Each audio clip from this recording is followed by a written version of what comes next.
Bonjour, Fabien Expili, votre professeur de vente chez DigiSchool. Nous allons aujourd'hui voir la deuxième partie du cours sur le merchandising.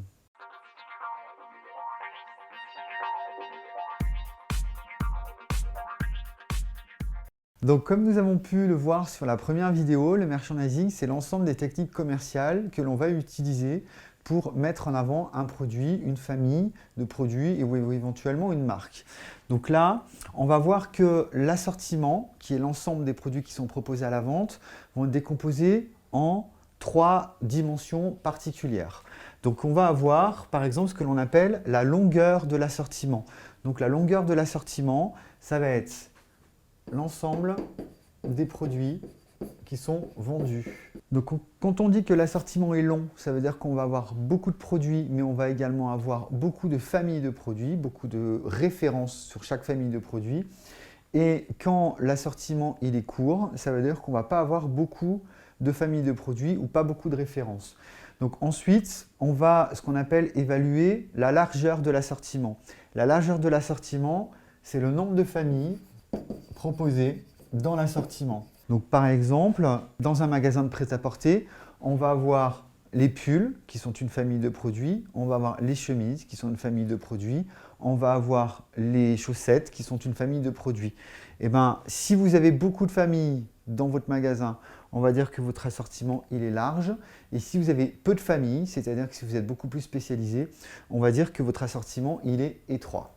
Ensuite, on va évaluer également l'assortiment par rapport à la profondeur, qui est le nombre de références dans chaque famille. Donc par exemple, si on reprend sur notre pull, qui est vendu en magasin, si vous avez 15 références, on va dire que votre assortiment il est profond.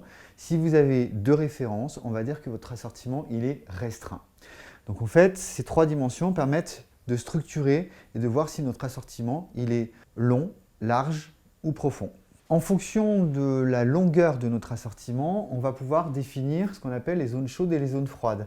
Donc les zones chaudes et les zones froides, ça va être les zones où le client va se diriger spontanément dans son rayon. Donc c'est-à-dire par exemple, on sait aussi que la zone chaude dans un rayon, c'est lorsque vous allez avoir les produits qui sont au niveau des mains. Au niveau du sol, on est plutôt sur une zone froide.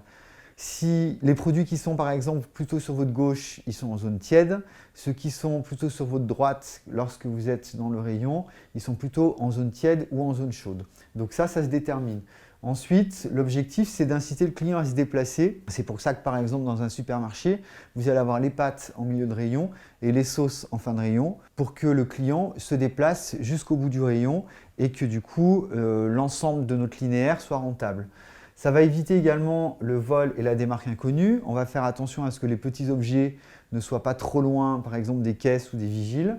Et ça va limiter également les manutentions. C'est pour ça que par exemple dans un super ou hypermarché, vous allez avoir les rayons qui sont traditionnels sur les abords pour éviter la manutention et d'aller faire beaucoup de pas par exemple pour faire les réassorts.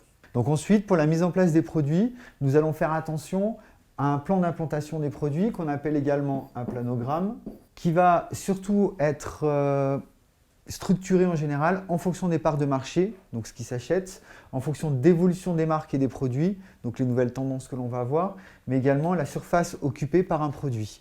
Donc tous ces éléments-là, le planogramme, sont faits en fonction de ces trois points. Donc on sait ensuite qu'on va calculer également une surface de présentation par rapport à un produit. On va calculer ce qu'on appelle le linéaire au sol, donc qui est la surface de présentation attribuée à un produit. Donc sachant qu'on va surtout calculer la longueur par rapport à ça et le nombre de niveaux occupés. Donc ça va être par exemple le linéaire au sol qu'on multiplie par le nombre d'étagères. Et ça, c'est ce qui nous donne en général ce qu'on appelle le linéaire développé. J'espère que cette vidéo vous aura été utile. Je vous invite à vous abonner sur notre chaîne et si vous avez des questions, à poster un commentaire. À bientôt chez DigiSchool.